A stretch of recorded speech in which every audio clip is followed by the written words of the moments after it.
Bhushan jewellers, अनमोल रिश्तों के लिए। केंद्र सरकार है, ये तीसरी टर्म चल रही है और पिछले लगभग एक दशक में हिमाचल को हमेशा नाउम्मीदी का सामना करना पड़ रहा है। और मैं यहाँ ये भी कहना चाहूँगा कि बहुत बड़ा यहाँ आपदाई डिजास्टर हिमाचल में आया, लेकिन जो मदद केंद्र सरकार से हमें मिलनी चाहिए थी वो मदद हमें नहीं मिली। आज भी हमें दरकार है और हिमाचल प्रदेश में लगातार कर्जा बढ़ता जा रहा है और दिल्ली से जो मदद हमें मिलनी चाहिए थी हमें मदद नहीं मिल रही। और मुझे ये लगता है कहीं ना कहीं हमारे प्रदेश के साथ एक सौतेला व्यवहार किया जा रहा है। अब इस बजट से मुझे कोई ज्यादा उम्मीद नहीं। तो पिछले बजट में एक रेफरेंस आया जो निर्मला सीतारमण हमारी वित्त मंत्री हैं, उन्होंने हिमाचल का जिक्र किया, लेकिन हिमाचल की कोई मदद नहीं हुई। जो दूसरे पर्वतीय राज्य या जहां नुकसान हुआ वहां मदद हुई, लेकिन हिमाचल की मदद नहीं हुई। अभी हमें बहुत कई सालों से उम्मीद है कि रेलवे के विस्तार के लिए कुछ हमें एक्स्ट्रा बजट मिलेगा। अब मुझे लगता है अभी तक तो कोई उम्मीद नहीं है। और प्रधानमंत्री और गृह मंत्री उन्होंने एक वायदा जो है पिछले चुनाव में किया था कि हम जो सेब पे आयात शुल्क है वो 50% से हम 100% करने वाले। वो वायदा भी पूरा नहीं हुआ, उल्टा 50% से 30% जो है कर दिया गया। इससे भी हमारे जो बागवान हैं वो काफी ज्यादा, हमारे बागवान जो आशावान थे उनकी भी मदद जो नहीं हुई। और आप जानते हैं कि हिमाचल में पर्यटन बहुत ज्यादा है। पर्यटन उद्योग को बढ़ावा देने के लिए केंद्र सरकार से जो मदद मिलनी चाहिए वो मदद हमें नहीं मिली। और अभी हमारे जो है पिछली बार अनुराग ठाकुर जी जो है मंत्री रहे, इस बार भाजपा के जो राष्ट्रीय अध्यक्ष हैं जगत प्रकाश नड्डा जी, वो केंद्रीय मंत्री हैं। निश्चित तौर पे केंद्रीय मंत्री हैं तो उम्मीदें लोगों की ज्यादा रहती हैं कि हमारे प्रदेश से केंद्रीय मंत्री हैं तो हमें मदद होनी चाहिए। मेरा तो अनुरोध जो है जगत प्रकाश नड्डा जी से भी रहेगा कि हिमाचल की परिस्थितियों को देखते हुए, क्योंकि जिस ढंग से हिमाचल प्रदेश में आपदा आई और अभी भी हम मौसम की बेरुखी का जो है सामना कर रहे हैं। आप देख रहे हैं कि जो इस मौसम में जितनी बर्फ गिरनी चाहिए थी वो बर्फ नहीं गिरी। इससे भी हमारी सेब की फसलों को और हमारा जो कृषि है बहुत बड़ा नुकसान होने वाला है। तो मेरी उनसे भी गुहार है कि कम से कम इस केंद्रीय बजट में हिमाचल के लिए कुछ होना चाहिए। सर, वहीं जयराम जी का कहना है कि अगर हिमाचल प्रदेश में उनकी सरकार होती तो यूनिफॉर्म सिविल कोड को वो लागू करते। तो व्यक्तिगत आप क्या मानते हैं सर इस मामले को लेकर? देखिए, मेरा ये मानना है कि इस वक्त देश की जो बुनियादी समस्या है उस पर कोई चर्चा नहीं हो। आज अगर आप बात करें, आज हमारा डॉलर के मुकाबले में हमारा रुपया जो है लगातार गिर रहा है 87 रुपीस। और जब डॉक्टर मनमोहन सिंह की सरकार थी उस वक्त 52 रुपीस था। कितना हमारा जो है रुपए का अवमूल्यन हो रहा है। उस वक्त तो नरेंद्र मोदी जी कहते थे कि जब जब जो है रुपया गिरता है देश की साख गिरती है। देश की साख तो आज भी गिर रही है।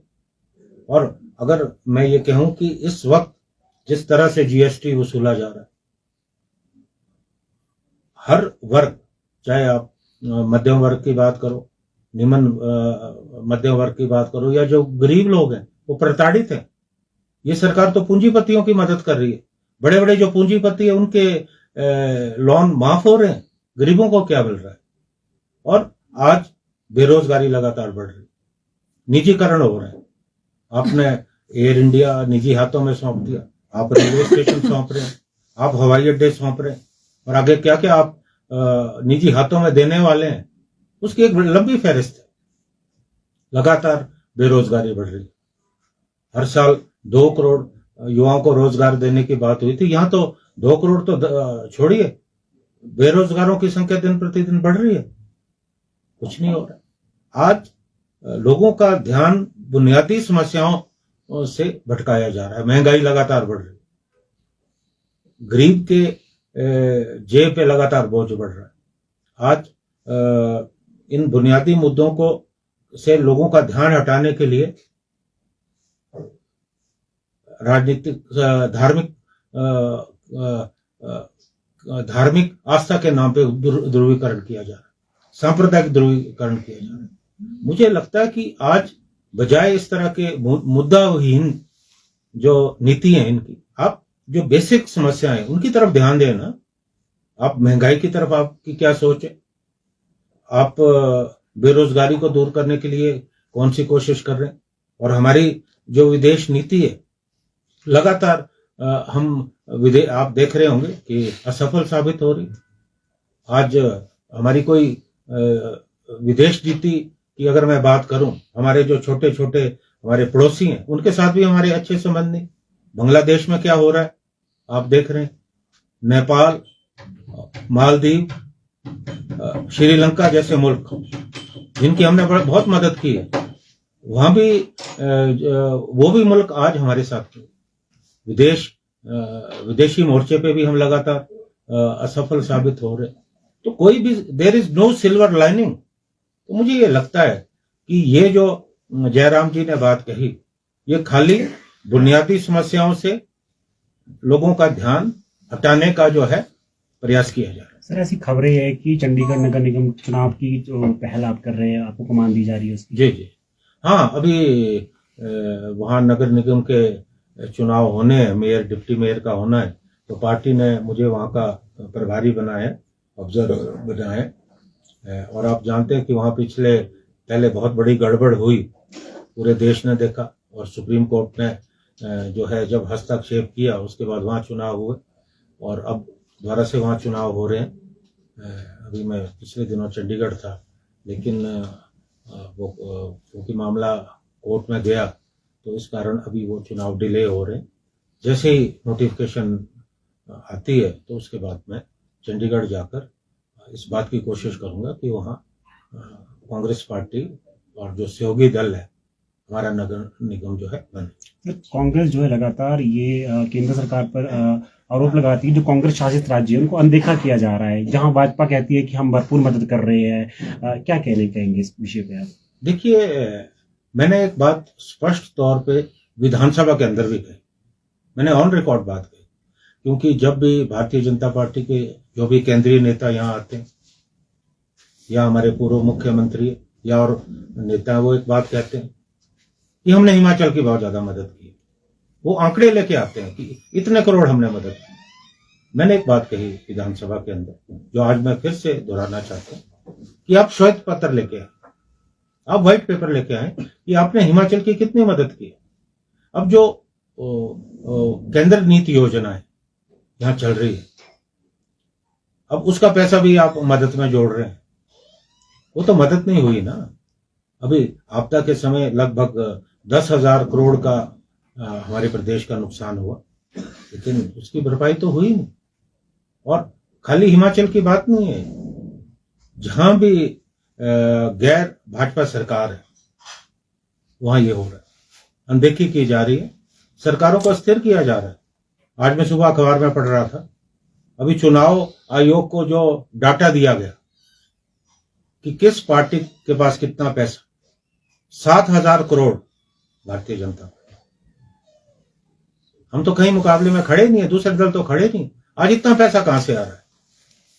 बहुत बड़े, पीछे इलेक्शन बॉन्ड की बात आई, इलेक्शन बॉन्ड में किन किन लोगों से पैसा लिया गया, ऐसी कहीं ईडी का डर दिखाया गया, उनसे पैसा लिया गया। ये तो पार्टी पैसा बटोरने में लगी है। आज जहां पर इनका बस नहीं चलता वहां पैसे का उपयोग कर रहे हैं। हिमाचल में भी इस तरह की कोशिश हुई, दूसरे राज्यों में भी कोशिश हो रही, क्योंकि दिल्ली में जो सरकार बैठी वो पूंजीपतियों की सरकार, वो अडानी और अंबानी की सरकार। आज दिल खोलकर पैसा जो है भारतीय जनता पार्टी को दिया जा रहा है। आप देखिए पूरे देश में आलीशान दफ्तर बने इनके। दिल्ली में तो 7 स्टार होटल की तरह इनका ऑफिस है। हर जिले में ऑफिस बन रहे। कहां से पैसा आ रहा है? हम तो इतने साल सत्ता में रहे, आजादी के बाद बड़े लंबे समय तक तो हम सत्ता में रहे, लेकिन हम तो कार्यालय नहीं बना पाए, क्योंकि हमने इस तरह से अवैध तरीकों से धन की उगाई नहीं की। लेकिन आज कुछ पूंजीपति इस देश के संसाधनों को इस सरकार और इस पार्टी की मदद करके उन संसाधनों पे कब्जा करना चाहते हैं। और देख रहे हैं आप, लोग देख रहे हैं, अभी लोकसभा चुनाव जो पीछे हुए उसमें भी जो डिजायर रिजल्ट थे इनके वो नहीं हो पाए। ये तो 400 पार का नारा लगा रहे थे, नहीं पहुंच पाए। आज भारतीय जनता पार्टी जो दूसरे दल है, बैसाखियों के साथ सरकार चला रही, और कब तक ये सरकार चलेगी इस बात का मुझे संशय है।